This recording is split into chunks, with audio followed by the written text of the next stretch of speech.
ఎందుకంటే 2024 కాంగ్రెస్ ప్రభుత్వంతో మొదలైంది కాబట్టి 10 సంవత్సరాల పాలనలో ఏ రకంగా మనం అందరం ఇబ్బందులు పడ్డామో మనం అందరికీ తెలిసినటువంటి విషయమే. ఇవాళ న్యూస్ పేపర్లో చూస్తే కేటీ రామారావు గారు, కేటీ రామారావు అంటే డ్రామారావు అనేటువంటి ఒక పేరును తెలంగాణ ప్రజలు ఎందుకు ఇచ్చారో అది సార్థకం చేసుకుంటున్నాడు. ఆయన డ్రామాలు మళ్ళీ మొదలైనవి. 10 సంవత్సరాలలో ఆయనకు తెలంగాణ గుర్తుకు రాలేదు. ఇవాళ ఒక నెల కనీసం పవర్కి దూరం ఉన్నాడో లేదో తెలంగాణ నినాదాన్ని మరిపించే అటువంటి ప్రయత్నం మొదలైంది. ఇది తెలంగాణలో ఉన్నటువంటి ప్రతి ఒక్క వ్యక్తి గమనించాల్సినటువంటి అవసరం ఉన్నది. ప్రతి ఒక్కరు ప్రశ్నించండి. 10 సంవత్సరాలు మీకు తెలంగాణ ఎందుకు గుర్తుకు రాలేదు? తెలంగాణ వ్యవస్థను ఎవరు అస్తవ్యస్తం చేశారు? ఇవాళ ఏ గ్రామానికి వెళ్ళండి, మీరు విద్యార్థుల విషయం తీసుకోండి, రైతుల విషయం తీసుకోండి, మహిళల విషయం తీసుకోండి, ఎవరి విషయం తీసుకున్నా గానీ ఎవరికన్నా మీరు 10 సంవత్సరాలలో న్యాయం చేయగలిగారా? ఇరిగేషన్ ప్రాజెక్టులతో ఇరిగేషన్ దందా చేశారు. ఒక్కొక్కరు లక్షల కోట్ల రూపాయలు సంపాదించుకున్నారు. లక్షల కోట్ల రూపాయల సంపాదనకు అలవాటు పడ్డటువంటి వాళ్ళు నెల రోజులలో సంపాదన ఆగిపోయిందో ఏమో పాపం భరించలేకపోతున్నారు వాళ్ళు. పోచారం శ్రీనివాస్ గారు చాలా పెద్ద మనిషి, చాలా గౌరవిస్తాం మనము. నెల కూడా కాలేదు ఆయన అంటాడు కదా అంటే తెలంగాణలో ఇంకా యూరియా కష్టాలు మొదలయ్యాయని. అరే, ప్రజల కష్టాలన్నీ తగ్గిపోతాయి, ప్రజల కష్టాలు తీర్చే అటువంటి ప్రభుత్వం వచ్చిందని ప్రజలు చాలా సంతోషంగా ఉన్నారు అనేటువంటి విషయాన్ని వీళ్ళు జీర్ణించుకోలేకపోతున్నారు.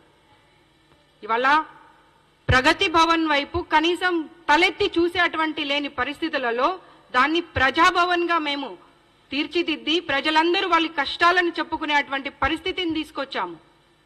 ప్రజల దగ్గరకే పాలనను తీసుకువెళ్ళి మేము ప్రజలకు ఉన్నటువంటి ప్రతి సమస్యను తెలుసుకునేటువంటి పరిస్థితికి తీసుకొచ్చాము. మీరు చేసిందేంటి? మీరు మళ్ళీ అదే ఆ దొరల గడిలను నిర్మించి ఆ గడి లోపలికి ఎవరు తలెత్తి చూసినా గానీ తల నరికేటువంటి పరిస్థితిని మీరు తీసుకొస్తే తెలంగాణ ప్రజలు మళ్ళీ ఒక్కసారి తలెత్తుకొని తిరిగేటువంటి పరిస్థితిని తీసుకొచ్చాము. ఇరిగేషన్ ప్రాజెక్టుల మీద ఇంకా కొంతకాలం ఆగండి, మీ అవినీతి అంతా, మీ బండారం అంతా బయట పెట్టేటువంటి పరిస్థితి ముందుంది. ఈ నెల రోజులకే మీరు ఈ భయపడిపోతే ముందు ముందు మీరు చేసినటువంటి అరాచకాలు కానివ్వండి, అవినీతి కానివ్వండి, బయట పెట్టినప్పుడు దాన్ని ఎలా ఎదుర్కొంటారో దానికి ప్రిపేర్ అవ్వండి. మీరు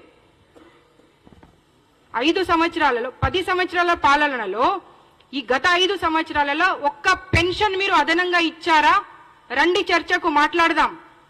అది ఏ పెన్షన్ అన్నా కానివ్వండి, అది వృద్ధాప్య పెన్షన్ కానివ్వండి, విడో పెన్షన్ కానివ్వండి, ఫిజికల్లీ ఛాలెంజ్డ్ వల్ల పెన్షన్ కానివ్వండి, ఏ ఒక్క పెన్షన్ అయినా మీరు ఇచ్చినట్టుగా మీరు నిరూపిస్తే మేము దేనికంటే దానికి సిద్ధమనేటువంటి మాటను చెప్తున్నాము.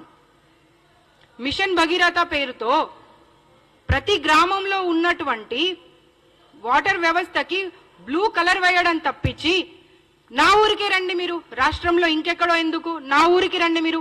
ఒక్క ఇంటికి గనక మీరు మిషన్ భగీరథలో నీళ్లు గనక ఇచ్చి ఉంటే దేనికంటే దానికని సవాల్ విసురుతున్నాము మేము కాంగ్రెస్ పార్టీ తరఫున. ఎంతసేపు మళ్ళీ తెలంగాణ నినాదాన్ని ముందుకు తీసుకురావడము, ప్రజలను రెచ్చగొట్టడము, ప్రజల భావోద్వేగాలతో ఆడుకోవడము. అరే, తెలంగాణ గురించి పోరాటం చేసినప్పుడు సామాన్య ప్రజల ఆత్మహత్య చేసుకున్నారు తప్పించి మీ కుటుంబాల నుండి కానివ్వండి, మీ ఫ్యామిలీస్ నుండి కానివ్వండి, మీకు సంబంధించిన వాళ్ళు కానివ్వండి ఎవరన్నా ఆత్మహత్య చేసుకున్నారా?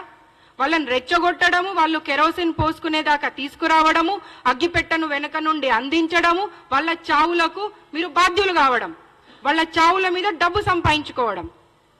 వర్షాకాలం వచ్చిందంటే హరితహారం పేరు మీద లక్షల కోట్లు దండుకున్నారు. అసలు ఈ 5 సంవత్సరాలలో హరితహారం పేరు మీద మీరు పెట్టినటువంటి చెట్లు గనక నిజంగా అవి కాపాడుకొని ఉంటే, నిజంగా మీరు చెట్లు పెట్టి ఉంటే రాష్ట్రంలో జనాభా ఎంత ఉన్నారో జనాభా కన్నా ఎక్కువ చెట్లు ఉండేటివి. ఏమైంది మరి? ఆ చెట్లన్నీ ఏమైనాయి అంటే మీరు డబ్బులు సంపాదించుకోవడం కోసమే ఒక పథకాన్ని తీసుకొస్తారు. పథకాన్ని ఎందుకు ముందుకు పెడతారనంటే ఆ పథకం పేరు మీద డబ్బులు సంపాదించుకోవాలి. ఎవడన్నా దాని గురించి మాట్లాడితే వాడిని బెదిరియడము, వాడిని లేదా చంపేయడము, వాడిని అసలు లేకుండా చేయడం, వాడు కనబడకుండా చేయడం. ఇది మీరు చేసినటువంటి కార్యక్రమం. ఇక మీద ఇలాంటి ఆటలు సాగవనేటువంటి విషయాన్ని చెప్పుకుంటూ మీరు రండి మాతో పాటు, మహిళలు ఎంత సంతోషంగా ఉన్నారు, ఎక్కడికి వెళ్ళాలన్నా కానీ ఫ్రీ బస్సులలో ఏ రకంగా వెళ్తున్నారు, ఎవరి మీద ఆధారపడకుండా వెళ్తున్నారు, ఇంకా 6 గ్యారంటీ స్కీమ్స్ పథకాలు ప్రజలకు చేరిన తర్వాత చూడండి వాళ్ళ ముఖాలలో ఎంత సంతోషం ఉంటుందో.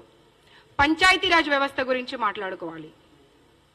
పంచాయతీరాజ్ వ్యవస్థ రాజీవ్ గాంధీ గారు గ్రామానికి, అంటే ఢిల్లీలో ఉన్నటువంటి ప్రభుత్వం నుండి మళ్ళీ మధ్యలో ఎవరికి కూడా నిధులు అటు ఇటు కాకుండా నేరుగా గ్రామ పంచాయతీకి చేరాలి, ప్రజల జీవితాలు బాగుపడాలని చెప్పి పంచాయతీరాజ్ వ్యవస్థను తీసుకొచ్చి గ్రామ వ్యవస్థను, గ్రామ పరిపాలనను తీసుకొస్తే నిర్వీర్యం చేసి పడేశారు.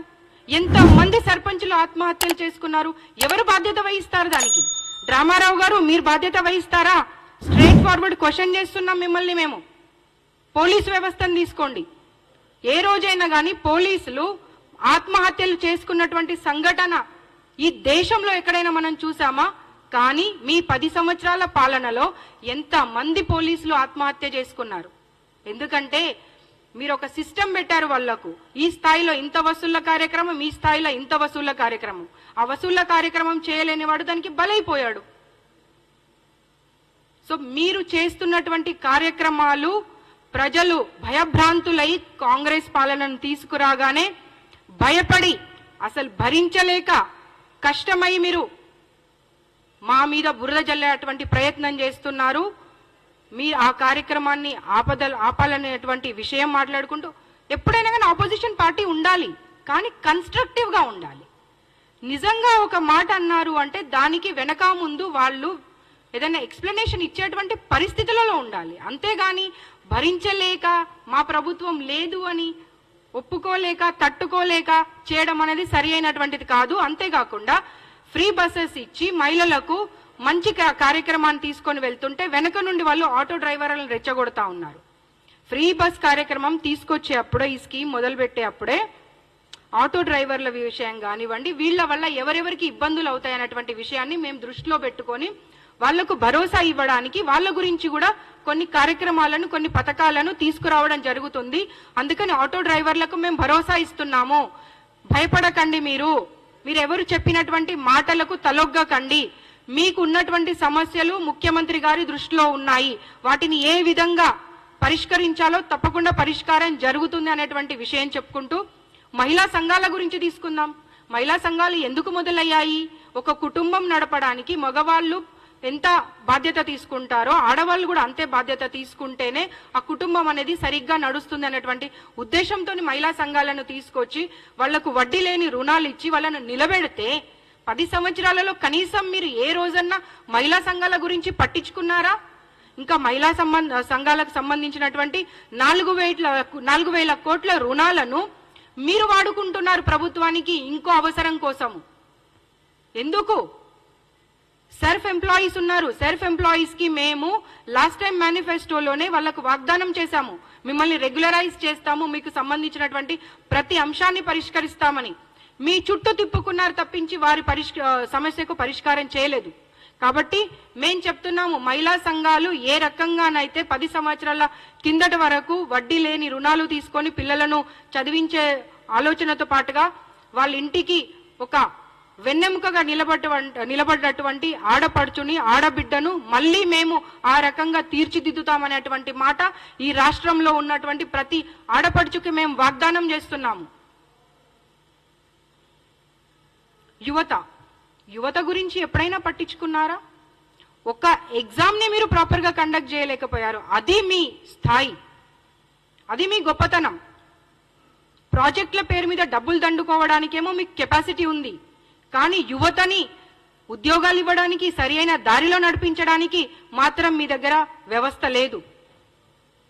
మళ్ళీ తెలంగాణ నినాదంతో గాని వాళ్ళను రెచ్చగొట్టి వాళ్ళ బాధ్యత, అంటే చావడానికో దానికో దీనికో బాధ్యత తీసుకోవాల్సిన అవసరం మీ మీద ఉంటుంది. కాబట్టి ఇకనైనా మీరు చేస్తున్నటువంటి ధోరణిని మానుకొని ఒక అభివృద్ధి పథంలోకి మనం కాంగ్రెస్ పాలన తీసుకెళ్తున్నాం. కాబట్టి చేదోడుగా వాదోడుగా ఉండి కన్స్ట్రక్టివ్ ఆపోజిషన్ గా ఉండాలని చెప్పేటువంటి మాటను చెప్పుకుంటూ, ప్రతి ఒక్కరికి 10 సంవత్సరాలలో ఇందిరమ్మ ఇల్లు రాని వాళ్ళటువంటి వాళ్లకు ఇందిరమ్మ ఇల్లు కూడా ఇవ్వబడతాయి. 10 సంవత్సరాలలో ఏ ఒక్క రేషన్ కార్డు ఏ ఒక్క ఇంటికి ఇవ్వలేదు. తెలంగాణ రాకముందు ఆంధ్రప్రదేశ్లో కాంగ్రెస్ ప్రభుత్వం ఏవైతే రేషన్ కార్డ్స్ ఇచ్చారో అవే రేషన్ కార్డ్స్ ఇప్పటి వరకు ఉన్నాయి తప్పించి ఒక్క కొత్త రేషన్ కార్డు కూడా ఇవ్వలేదు. కాబట్టి ప్రజలకు చెప్తున్నది ఒకటే, 6 గ్యారంటీ పథకాలతో పాటుగా మీరు అభివృద్ధి పథంలోకి వెళ్ళడానికి కావలసినటువంటి ప్రతి ఒక్క అంశం గురించి ఈ ప్రభుత్వం ఆలోచన చేస్తుంది.